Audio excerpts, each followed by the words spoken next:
I'm delighted that Dr. Sheryl Cohen is joining us for a conversation about our mental health as we are all challenged by this pandemic. Sheryl has been the president of Congregation Beth Adam, and we are worked together for many years, have known each other. Sheryl even taught in a religious school years ago. And I asked her if she'd join us to talk about our mental health during this crisis that we're all facing. And before she begins to talk about that specifically, Sheryl, could you introduce yourself to everyone? Sure. I'm a licensed clinical psychologist, and I'm in private practice in Montgomery. And I see individuals, and I see couples, and I see families. And, the most frequent reason why somebody would come to see any kind of therapist would be anxiety. So, the questions that I've been asking my clients over the last couple of weeks is, how is the anxiety showing up for you? Not, do you have anxiety? Because it's the new normal about feeling stressed. So what you're saying is that whether we recognize it or not, all of us on some level are anxious, whether or not we're fully aware of it. How would I know if I'm anxious? In other times, I think I do. Sometimes, I get sweaty palms, Yeah. So that would be, part of having maybe even a panic attack, Mm-hmm. is some shortness of breath and having your heart pounding and being afraid you're losing control or going crazy. But stress can take many forms. And so having more muscle tension and being irritable and feeling keyed up or on edge, restless, like you can't sit still, Mm-hmm. Having difficulty concentrating and your mind going blank. Also, symptoms of stress and anxiety. So One of the ones for me, mm-hmm. just to finish, has been fatigue. So even though I'm sleeping relatively okay, doing even abbreviated portion of my day now all electronically has been exhausting. So I think how the stress is for me. And so, but it's not like we'd all feel all of those. Some people are more fatigued. Others, my shoulders are a little tense.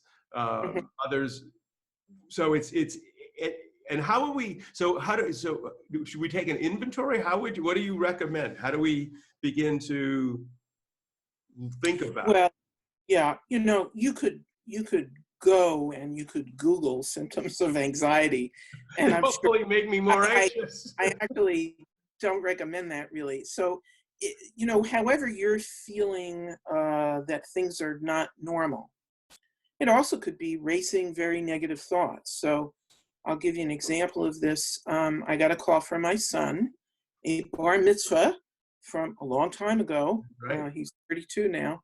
And he had just gotten off the phone with a friend who is prone to conspiracy theories and can't help himself from talking politics. Mm-hmm. And he called me because he was feeling, all of a sudden, I feel really bad, Mom. And it was because he had had this conversation, which was not good for his stress level. Wow. So you're seeing a lot of folks who are just this is the new normal, I think you said. That's right. Yeah. So it's not if you're stressed, it's how are you stressed? So, and it's going to require really a little more forgiveness for yourself and also for other people.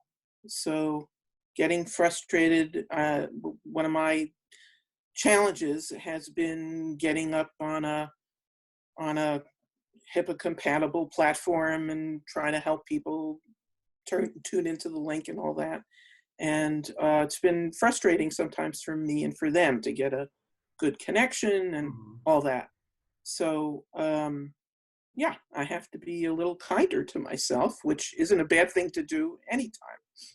And some of us are fully isolated. We're by ourselves, and some Yeah, of us are living in with another person or two, maybe some kids, and so that tension or that frustration could manifest itself in sort of different ways. yeah, like increased conflict or being less patient with your partner or with your kids. Mm-hmm.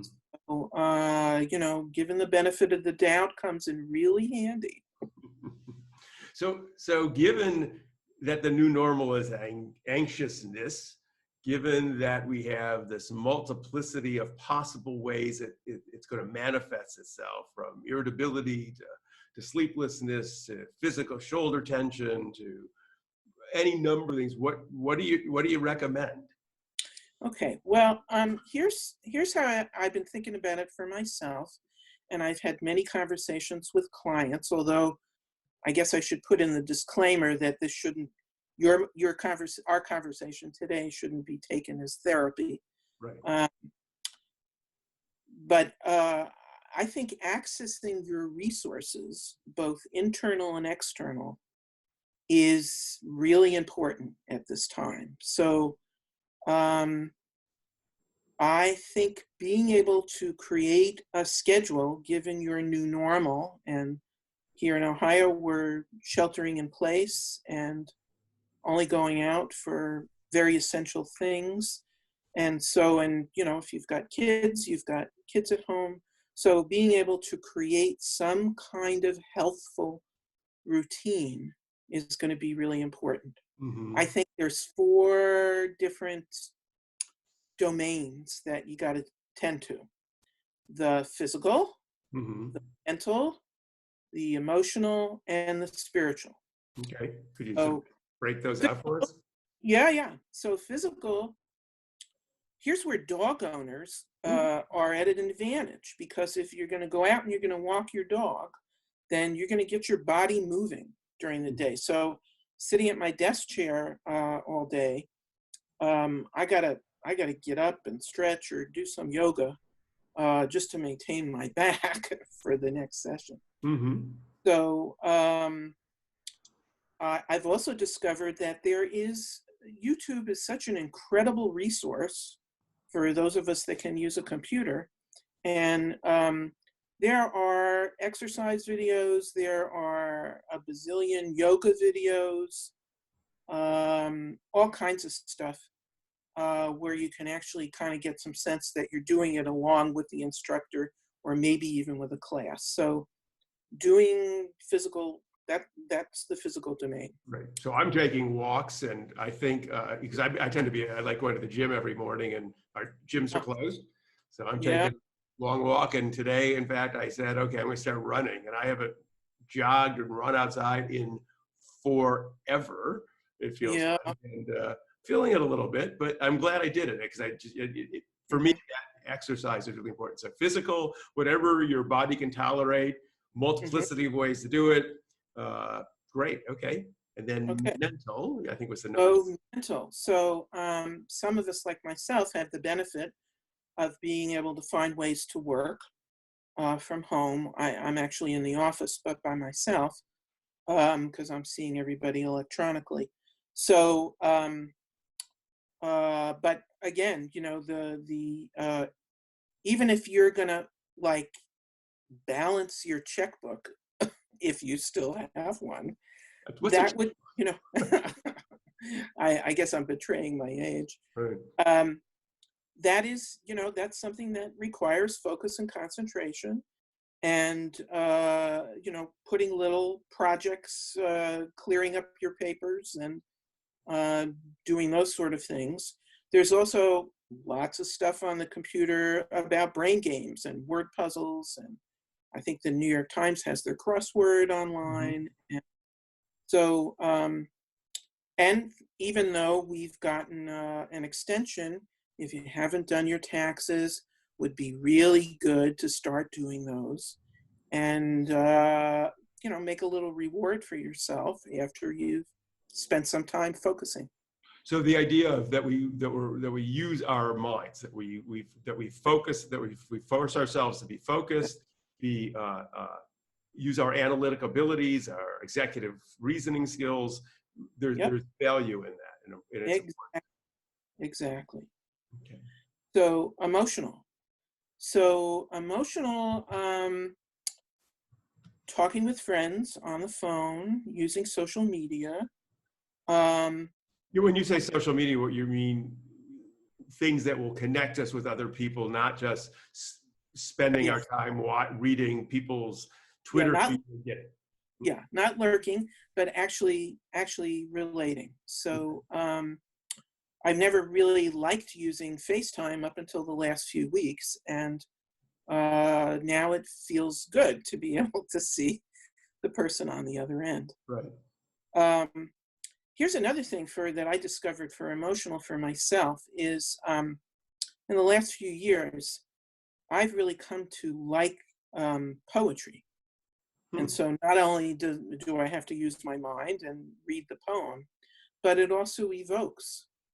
I got to tell you, those two little booklets that Beth Adam published, and the one for In Times of Crisis, Right. those are great poems. Okay. And they are really, I don't mean to be an advertisement, well, maybe I do, but I found them soothing. Really like Billy Collins, and I really like David White. And so reading poetry, listening to certain kinds of music feels poignant, feels touching, feels precious to me. Good. Oh, that's so interesting. Yeah. And the last one, spiritual, or if you don't like that word, relational, is actually there's something else that relates to you that I've actually put as a screensaver. You know that picture you have in your office of the Earth, the Michael Collins shot? Oh, the famous Earthrise over the moon. Famous. Yeah. Yeah. So I've found that to evoke a greater sense of being connected with all of humanity, particularly in the last several weeks, because this is happening for everybody in one way or another. And being able to be reminded of that is heart-opening for me and gets me in touch with what's greater. Interesting. Interesting. So, So people use. I love that art and photography opening up. So those are really important. Poetry and Yeah. different readings. Yeah. Yeah. So for people who pray, I think prayer is a really good thing. People meditate. There's all different kinds of ways to do that. Yoga and Tai Chi are moving meditations. Having a gratitude journal. What's that? Can you explain that? Yeah. So actually, I know some families that are doing this around the table, but I think it really helps anchor it if you can write them down. Is say a few things that you're grateful for. So I've been really impressed with what I've heard from some people about how being able to slow down in a way that they couldn't in their old lives previous to this crisis, being in touch with people they hadn't heard from in a while, having more meaningful, heartfelt connections. All of those things evoke a sense of gratitude, which for me is kind of a full body experience. Good. Interesting. Great. So in that vein, what I thought that you and I could do together is this little breathing practice that I use with clients sometimes. I'm certainly using it with myself. And it'll take us about 2 minutes to do. Okay. Unless you got other questions or No. This is great. All right. So I'm going to demonstrate how to do it. And I'm going to tell you, and then we're going to do 5 breaths together. So here's how it goes. You breathe in through your nose, to the count of 5, and you fill up your lungs with air. And you exhale, you breathe out with your mouth, and you try to put your tongue on the roof of your mouth. So it's going to sound like a hiss. So I'm going to do one now.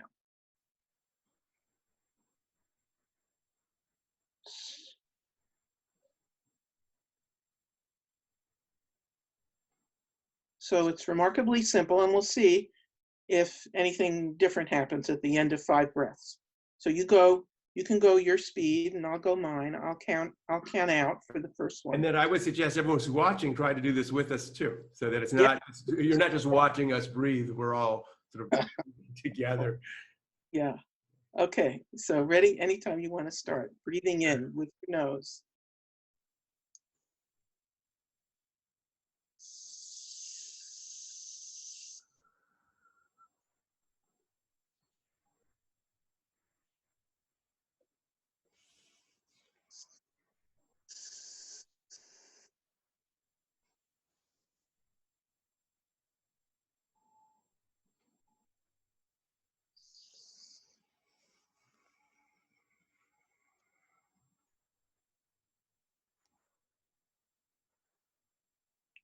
Finishing up.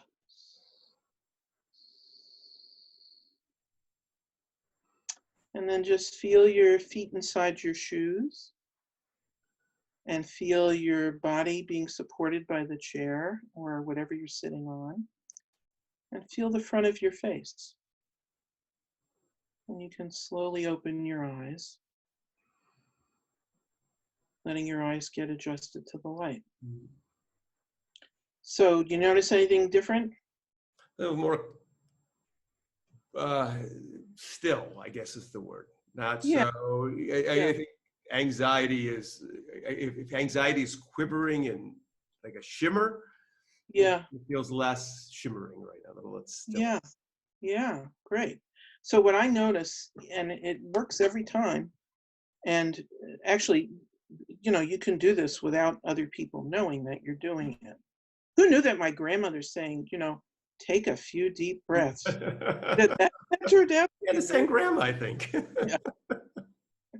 So here's the reason why I like it. The other piece that I didn't really emphasize is that you count to 5 breathing in, you count to 5 breathing out. So you're having to focus on breathing through your nose or your mouth. For those of us who are always thinking and always have this chatter in the background, it gives your mind something to do.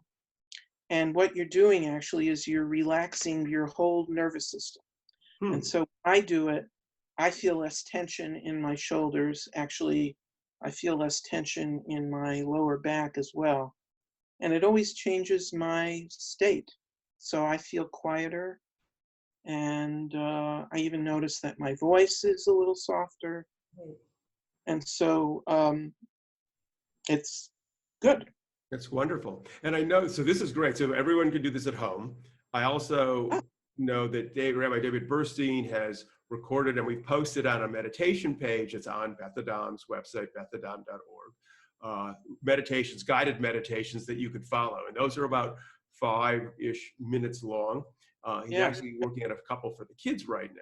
So this is great. So that you can do it either by yourself, you can do it with guided meditation, and I'm sure you can find lots of things online to help if you want to go more guided. That's great. Well, thank you. Yeah. Well, thanks for asking me. I'm delighted. I'm grateful to have you as my rabbi. Thanks. And I'm delighted to be of some service to anybody who listens in. Well, I appreciate it, and I hope for all of us that this is really a short-lived, that somehow this, if we can move it along more quickly, but I really appreciate it, and I hope all the skills and all the ideas that Sheryl shared with us today will be helpful as all of us continue to confront this crisis in our lives. So thanks again, Sheryl. Thank you, Rabbi.